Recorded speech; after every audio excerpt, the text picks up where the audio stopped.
Bismillahirrahmanirrahim. Innal hamdalillah nahmaduhu wa nasta'inuhu wa nastaghfiruh wa na'udzu billahi min shururi anfusina wa min sayyiati a'malina. Man yahdihillahu fala mudilla lahu wa man yudlilhu fala hadiya lahu.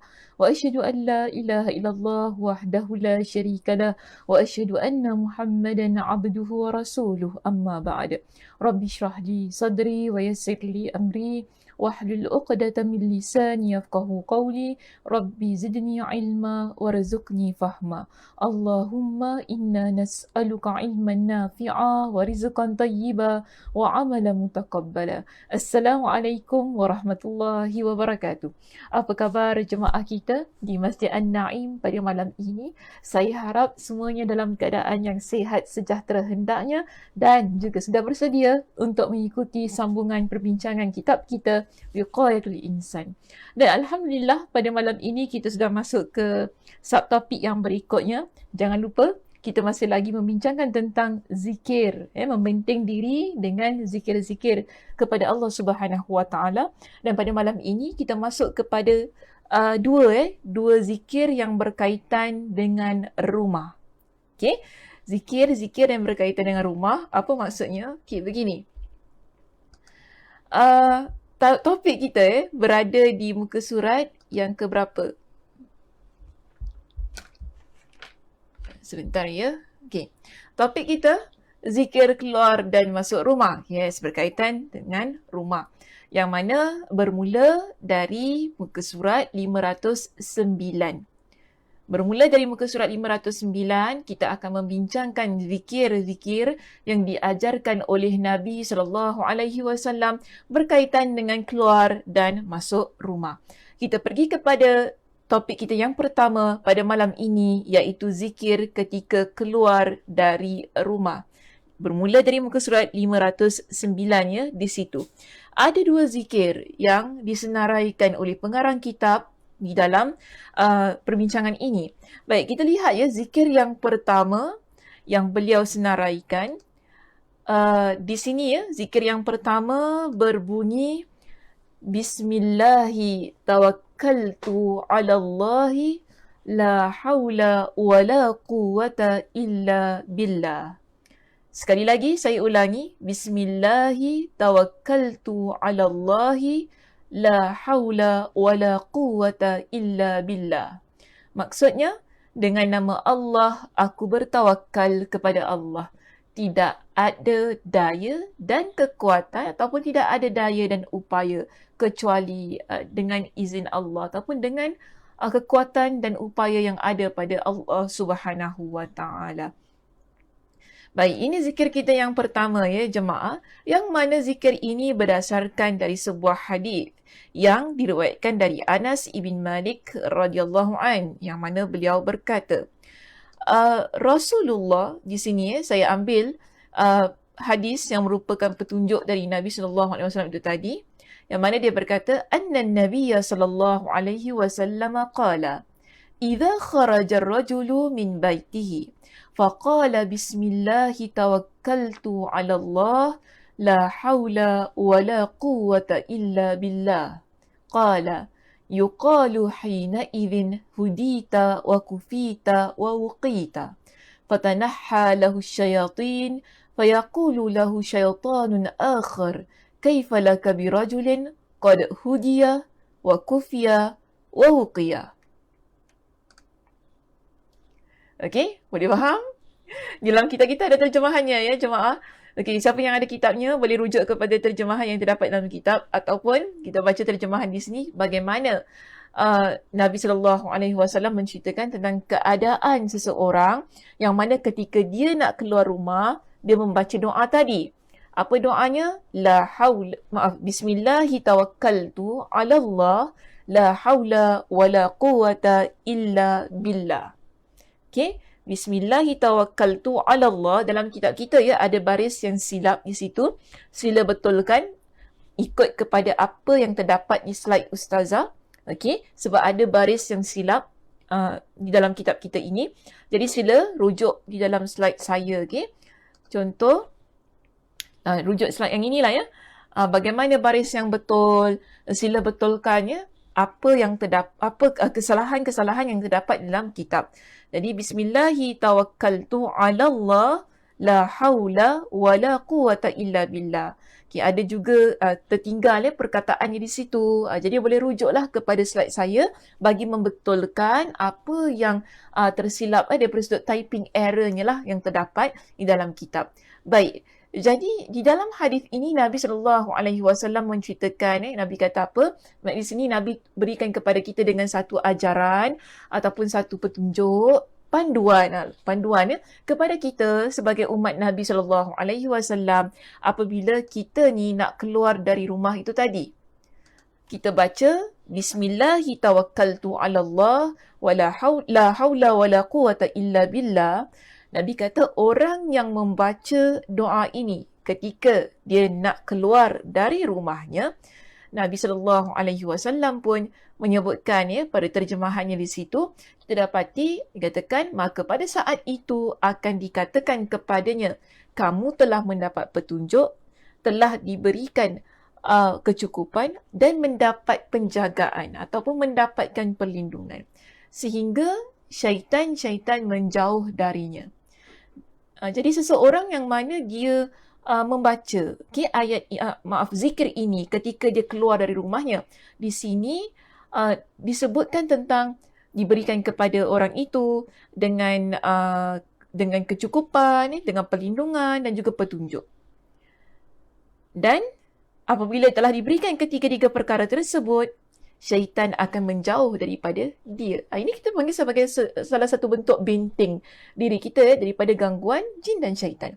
Dan di situ juga Nabi SAW menjelaskan kepada kita, syaitan, ada yang lain berkata, bagaimana engkau akan menggoda seorang yang telah mendapat petunjuk, kecukupan dan penjagaan.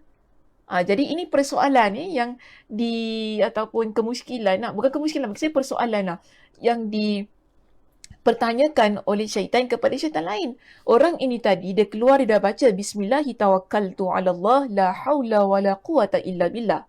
Dia baca zikir itu tadi kan, ketika dia nak keluar rumah.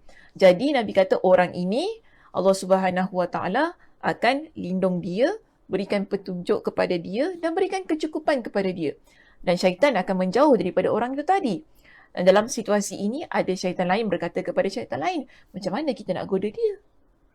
Sedangkan dia sudah diberikan dengan petunjuk, sudah diberikan dengan kecukupan dan sudah diberikan kepada dia dengan perlindungan. Jadi cantik doanya. Kita keluar rumah, kita baca doa ini, doanya pendek sahaja. Doa dan zikir yang begitu pendek. Dan kita mohon dengan nama Allah, dan kita bertawakal kepada Allah dan kita meletakkan kebergantungan kita kepada Allah. Tidak ada daya, tidak ada upaya melainkan dari Allah Subhanahu Wa Taala. Okey, kita pergi kepada zikir kita yang kedua bagi topik kita, zikir ketika keluar dari rumah. Ada zikir yang kedua di sini yang disenaraikan dalam kitab kita. Kalau kita lihat zikirnya berbunyi begini, saya harap ramai juga yang mengetahui tentang zikir ini. Tapi kalau rasa asing, maksudnya baru first time lah kita kata dengar tentang zikir ini pun Alhamdulillah bagi saya. At least kita tahu tentang zikir ini. Yang mana Nabi SAW di sini berdoa, Allahumma a'udzubika an adilla au udalla au adilla au udalla أو أظلم أو أظلم أو أجهل أو يجهل علي. Panjang ke zikir dia? Agak sukar sedikit mungkin kerana ada perkataan-perkataan yang agak sama. Bukan agak sama lah, memang sama. Cuma barisnya sahaja berbeza. Tapi mengandungi maksud yang lain lah tak sama. Barisnya lain, maksudnya juga lain. Namun di sini yang penting ialah Nabi SAW membaca zikir ini. Bila Nabi baca? Dan bagaimana Nabi SAW membaca zikir tersebut? Baik, kita lihat dalam sebuah hadis yang diceritakan oleh Ummu Salamah. Ummu Salamah menceritakan tentang keadaan Nabi SAW ketika Nabi SAW keluar dari rumah. Apa kata Ummu Salamah? an Ummi Salamata, dari Ummu Salamah radhiyallahu anha, dia berkata, ma kharaja an-nabiy sallallahu alaihi wasallam min baiti qattun illa rafa'a tarfahu ila as-sama'i. Jadi Ummu Salamah radhiyallahu anha menceritakan kepada kita, Nabi sallallahu alaihi wasallam tidak pernah keluar dari rumah saya ini kecuali baginda melihat ke arah langit. Jadi sebelum Nabi keluar dari rumah itu, maknanya ketika nak keluar tu kan Nabi lihat ke arah langit, kemudian Nabi baca doa ini. Jadi ini kita panggil sebagai kaedah, cara pengamalan untuk kita mengamalkan doa ini, iaitu kita lihat ke atas langit tu kan, kita keluar rumah, kemudian kita baca doa ini, yang mana doanya sekali lagi jemaah, saya ulang kembali doanya. Dalam kitab kita juga ada doa tersebut, dan sekali lagi saya mohon dapat diperbetulkan barisnya ataupun perkataan-perkataan yang hilang dalam kitab itu, jadi dapat dicantikkan lagi lah apa-apa yang silap dalam kitab, berpandukan kepada slide yang saya sertakan di dalam perbincangan pada malam ini, iaitu Ummu Salamah radhiyallahu anha menceritakan, setelah Nabi sallallahu alaihi wasallam melihat ke arah langit itu, Nabi sallallahu alaihi wasallam pun berdoa, Allahumma a'udzubika an adilla au udalla au adilla au uzalla au azlima au uzlama au ajhala au yujhala alayya. Maksudnya, ya Allah, ya Tuhanku. Oh maaf saya tertinggal perkataan H di situ. Maaf, huruf H di situ. Ya Allah, ya Tuhanku, aku berlindung kepadamu dari ketersesatan atau disesatkan. Jadi kita mohon kepada Allah Subhanahu Wa Taala lindungi kita daripada perkara-perkara bila kita keluar rumah ni kan. Allah Subhanahu Wa Taala lindungi kita daripada perkara-perkara yang menyesatkan atau kita yang menyesatkan. Atau kita disesatkan. Kita menyesatkan orang lain atau kita disesatkan oleh orang lain. Tak kiralah dalam apa perkara sekalipun. Namun di sini yang kita mohon kepada Allah agar kita dihindari daripada perkara-perkara yang sesat itu. Sama ada kita menyesatkan ataupun kita disesatkan oleh orang lain. Kemudian di dalam doa ini juga kita mohon kepada Allah Subhanahu Wa Taala agar lindungi kita dari tergelincir atau digelincirkan. Maksudnya di sini kita mohon kepada Allah Subhanahu Wa Taala agar kita ini tidak memesongkan ataupun dipesongkan oleh orang lain. Dan di situ juga ada satu lagi keadaan, iaitu au azlima au uzlama. Keadaan yang mana kita minta kepada Allah agar Allah lindungi kita, agar kita ni tidak menzalimi orang lain ataupun kita dizalimi oleh orang lain ketika kita berada di luar rumah kita. Kemudian kita juga minta kepada Allah Subhanahu Wa Taala di dalam doa ini dengan perlindungan agar kita ni tidak menjahilkan ataupun dijahilkan. Maksud di sini kita ni tak membodohkan orang yang kita bertemu, ataupun yang kita temui, dan orang yang jumpa kita pula tidak membodoh-bodohkan kita. Jadi kita tidak diperbodohkanlah oleh orang lain. Kerana kita tak tahu apa yang akan berlaku kepada kita ketika kita melangkahkan kaki kita keluar dari rumah. Kita tidak tahu apa yang berlaku kepada kita ketika kita melangkahkan kaki keluar dari rumah. Jadi dalam keadaan-keadaan yang mana kita sendiri tak pasti, mungkin ada perkara buruk, ada perkara-perkara yang kita tidak mahu ia berlaku ke atas diri kita ataupun kita lakukan ke atas orang lain, kepada orang lain. Di sini kita mohon kepada Allah agar Allah lindungi kita daripada hal-hal yang sesat, hal-hal yang menggelincirkan ataupun kita menyimpangkan, hal-hal yang berkaitan dengan kezaliman, begitu juga hal-hal berkaitan dengan memperbodohkan ataupun diperbodohkan. Na'udzubillah lah kita mohon kepada Allah agar semua itu Allah lindungi saat kita berada di luar rumah kita ini, kerana kita tak tahu kita akan berjumpa dengan siapa yang akan menyusahkan kita. Kan kadang-kadang ada banyak ketika kita keluar, mungkin kita nak pergi kerja, pergi sekolah, hatta kita nak pergi kuliah pun contohnya. Ada perkara-perkara yang berlaku yang kita tak pernah sangka. Tapi di sini Nabi SAW ajarkan kepada kita, mohon kepada Allah Subhanahu Wa Taala agar Allah berikan perlindungan kepada kita dari perkara-perkara yang tidak diingini. Selesai kita bincangkan tentang zikir ketika keluar dari rumah. Terus kita masuk kepada topik kita yang kedua pada malam ini, iaitu zikir ketika masuk rumah. Tadi keluar, ya. Sekarang kita bincang tentang zikir masuk rumah. Dan saya yakin apa yang akan kita bincangkan ini sebenarnya rata-rata kita sudah hafal. Rata-rata kita ni sudah tahu tentang zikir-zikir yang akan saya sebutkan ini. Namun, anggaplah perbincangan pada malam ini sebagai sebuah perbincangan untuk kita refresh, untuk kita ulang kaji apa yang telah kita ketahui. Kerana tak semua benda yang kita ketahui kita amalkan, betul tak?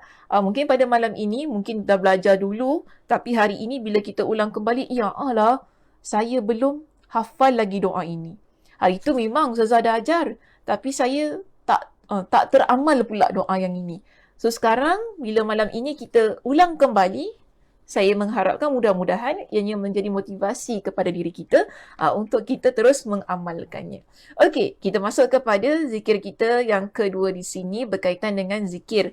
Topik kita yang kedua di sini berkaitan dengan zikir ketika memasuki rumah.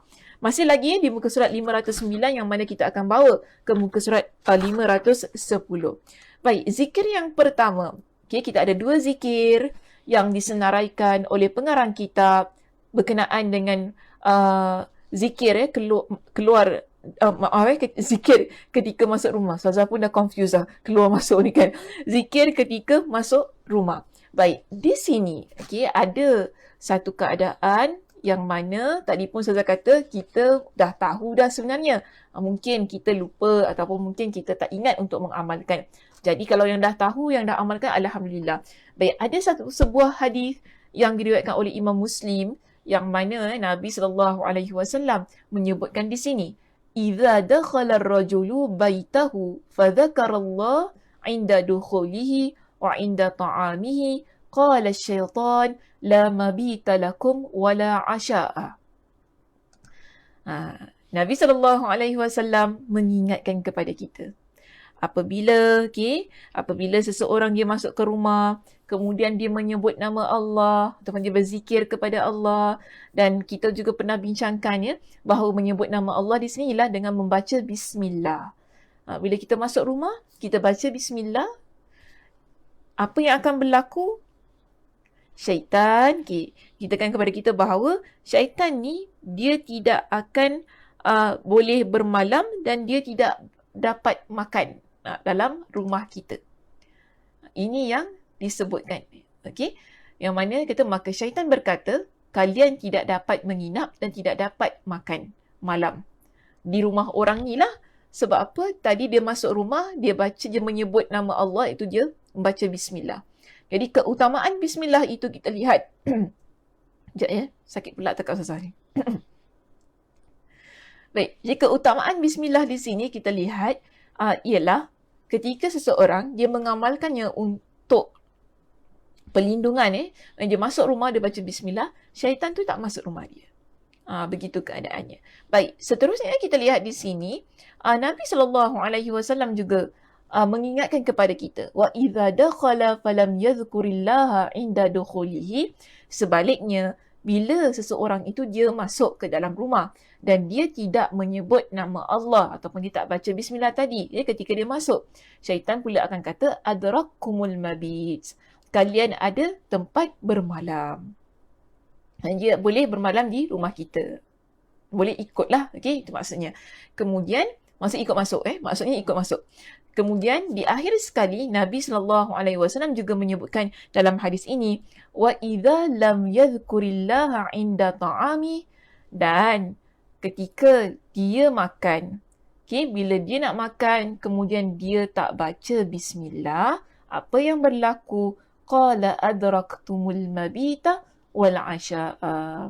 Jika seseorang menyebut tidak menyebut nama Allah sewaktu hendak makan, maka syaitan pun berkata, kalian dapat menginap dan makan malam. Jadi ini penting, ya, penting kita membaca bismillah saat kita nak masuk rumah kita. Dan ada lagi satu keadaan yang Nabi SAW sebutkan di sini, iaitu sewaktu kita hendak makan. Okay, apa pun bagi Ustazah, dalam pekerjaan kita ini, bila kita mulakan ia dengan bismillah, ia adalah satu perbuatan yang dimulai dengan nama Allah dan mengandungi keberkatan. Ada kebaikannya. Bila kita memulakanlah hal-hal yang baik, ya, jangan buat perkara jahat pula mula dengan bismillah. Itu lain cerita, perbahasan yang berbeza. Maksud saya di sinilah bila kita nak buat perkara-perkara yang baik, yang Allah Subhanahu Wa Taala redai. Contoh makan tadi adalah perkara yang baik, kan, untuk mendapatkan tenaga bagi beribadah, melaksanakan pekerjaan bagi mencari nafkah kehidupan kita. Maka semua itu adalah perkara yang baik. Kita nak tidur, perkara yang baik juga, boleh baca bismillah. Jadi perkara-perkara begini, kalaupun kita kata mungkinlah kita tak mampu untuk baca panjang-panjang, bismillah tu pun dah cukup. Okey, bismillah tu pun dah cukup sebagaimana yang ditunjukkan oleh Nabi SAW di dalam hadis ini. Baik jemaah, kita pergi kepada perbincangan kita yang terakhir. Hadis yang kedua bagi topik kita yang kedua, iaitu zikir ketika kita hendak masuk rumah. Baik, di dalam zikir ini, zikir yang kedua di sini, doanya ialah, sebelum itu, Nabi SAW bersabda, "Idza walajar rajulu baitahu falyaqul Allahumma." Jika seseorang ingin masuk ke dalam rumahnya, hendaklah dia membaca, Allahumma inni as'aluka khairal maulaj wa khairal makhraj. Bismillahi walajna wa bismillahi kharajna wa ala Allahi rabbina tawakkalna thumma yusallim ala ahlihi. Jadi Nabi SAW mengajarkan kepada kita. Saya tak pasti adakah di kalangan jemaah yang ramai yang sudah menghafal doa ini, yang mungkin ada, mungkin yang tidak. Tak mengapa, yang penting kita belajar, ya, kita belajar, kemudian kita jadikan ia sebagai amalan kita. Kita usaha untuk amalkan dan jadikan ia sebagai amalan kita sepanjang hayat kita, yang mana Nabi SAW ajarkan kepada kita bila kita nak masuk ke dalam rumah kita ini, kita baca doa tadi. Okey, sekali lagi, ya, Ustazah ulang doanya. Allahumma inni as'aluka khairal maulaj wa khairal makhraj. Bismillahi walajna wa bismillahi kharajna wa ala Allahi rabbina tawakkalna thumma yang ini bukan doanya, ya. Okey, dia sampai begini, bermula daripada Allahumma sehingga Rabbina tawakkalna. Okey, Rabbina tawakkalna. Wa 'ala Allahi rabbina tawakkalna. Sampai situ, ya, doanya. Yang thumma yusallim ala ahlihi ini bukan. Okey, dan kalau kita rujuk di dalam terjemahannya pun saya dah letakkanlah yang di-italickan, perkataan itu adalah doanya. Bimbang pula nanti dibaca sampai akhir. Tiba-tiba pula menghafal sampai akhirnya. Tapi yang saya italickan, ikut kepada, inilah kalau tak pasti dalam bahasa Arabnya tu tadi, ikut kepada yang bahasa Melayu yang telah saya italickan tu tadi, kan, di slide saya ini. Okey, sampai Rabbina tawakkalna.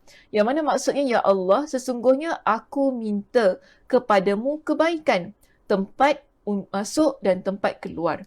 Dengan menyebut nama Allah, kami masuk ke dalam rumah kami, dan dengan menyebut nama Allah, kami keluar. Okey, dari pendoa ini, bagi saya boleh jugalah dibaca sebelum keluar rumah, ya. Boleh juga sebab ada maksud-maksud yang berkaitan dengan keluar dan masuk rumah. Namun disebutkan di sini, yang cantiknya sebab apa dikatakan sebagai zikir masuk rumah, kerana awal tadi Nabi SAW kata kalau nak masuk rumah baca doa ini, dan di akhir hadis ini Nabi tutup, Nabi kata apa? Thumma liyusallim ala ahlihi. Kemudian setelah itu hendaklah dia mengucap salam kepada keluarganya. Maknanya kita ni dah sampai, depan pintu rumah kita. Kita baca doa ini, kemudian baru kita beri salam. kepada ahli keluarga kita yang ada di dalam rumah. So begitulah cara pengamalan ya ketika kita nak membaca doa ini. Jadi kita baca doa ini terlebih dahulu ketika kita sampai, mungkin kita baru pulang daripada kerja, baru pulang daripada masjid, pasar dan sebagainya. Sampai depan pintu rumah, kita baca doa ini terlebih dahulu, kemudian kita beri salam, baru masuk rumah. Okey, baik. Itu sahaja perbincangan kita untuk malam ini. Terima kasih di atas perhatiannya. Mudah-mudahan Allah Subhanahu Wa Taala ya memberikan kepada kita dengan kekuatan dan juga motivasi diri untuk terus-terusan beramal soleh. Tidak kira dalam apa jua situasi kita. Semoga jiwa kita kental untuk terus mengamalkan doa-doa ataupun zikir-zikir pendinding yang diajarkan oleh Nabi sallallahu alaihi wasallam. Insya-Allah kita jumpa pada minggu hadapan di tempat yang sama, di masa yang sama. Saya tutup kuliah kita pada malam ini dengan tasbih kafarah. Subhanakallahumma wa bihamdika asyhadu an la ilaha illa anta astaghfiruka wa atubu ilaik. Assalamualaikum warahmatullahi wabarakatuh.